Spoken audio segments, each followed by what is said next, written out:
Tonight you're going to order dinner without thinking twice. Maybe rice, maybe bread, maybe a plate stacked with more calories than your body actually needs. It feels normal. It feels like it's always been this way. But the real answer is far stranger. For almost the entire span of human existence, there was no menu. There was no fridge. There was no guarantee that today would bring food at all. Your ancestors didn't eat 3 meals a day. They ate whatever the land gave them, whenever it gave it. So what did they actually eat? Not mammoth steaks every night. Not some primal feast of endless meat. The truth is quieter and much more interesting. Picture a small band of humans moving across a landscape 60,000 years ago. They are not hunting constantly. Hunting large game is rare, risky, and often fails. Most days, most calories come from something far less dramatic. Roots, tubers, nuts, insects, shellfish along a shoreline, fruit when it's in season. Small animals caught more by patience than by force.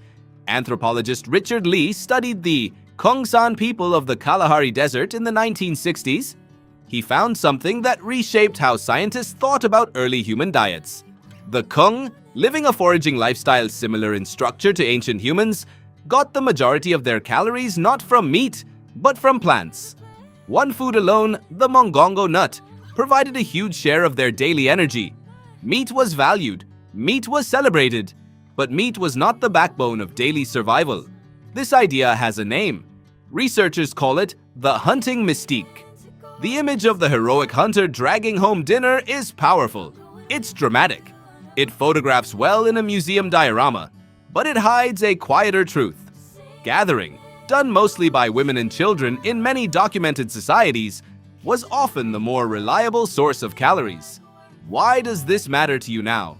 Because your body was built inside that reality. Not a reality of guaranteed food. A reality of scarcity, unpredictability, and enormous dietary range. Think about that word. Range. Ancient humans didn't eat one thing. They ate hundreds of things.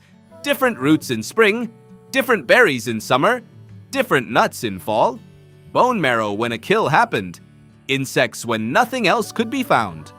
Their gut, their enzymes, their entire digestive chemistry evolved to process an enormous variety of plant compounds, not a narrow, consistent diet. This is where things get strange for you personally. Your modern plate is often built from a tiny handful of crops: wheat, corn, rice, soy.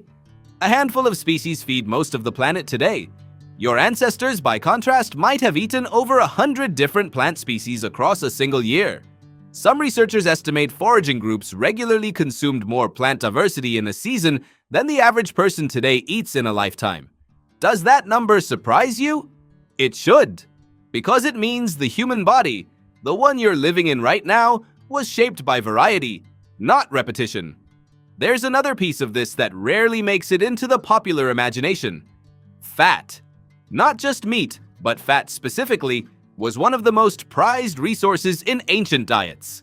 Lean meat alone can actually be dangerous in large quantities, a condition sometimes called rabbit starvation, by later explorers who tried to survive on lean game alone and became ill. Ancient humans instinctively sought out marrow, organ meat, and fatty tissue, because their bodies needed the energy density that lean muscle meat simply couldn't provide.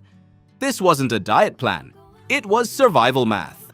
Now here's the twist that changes how you should think about your own dinner table. Around 10,000 years ago, something happened that would completely rewrite the human diet. Agriculture, farming, the domestication of wheat, barley, rice, and corn. You might assume this made life easier, steadier, healthier. It didn't, at least not at first. Bioarchaeologist Clark Spencer Larson has studied skeletal remains from populations before and after the shift to farming. His research, alongside similar studies across multiple continents, shows a consistent pattern. Early farmers were often shorter than their hunter-gatherer ancestors. Their bones show more signs of malnutrition. Their teeth show more cavities, a direct result of diets suddenly dominated by starchy grains instead of varied wild foods. Farming produced more total calories. It did not produce better nutrition.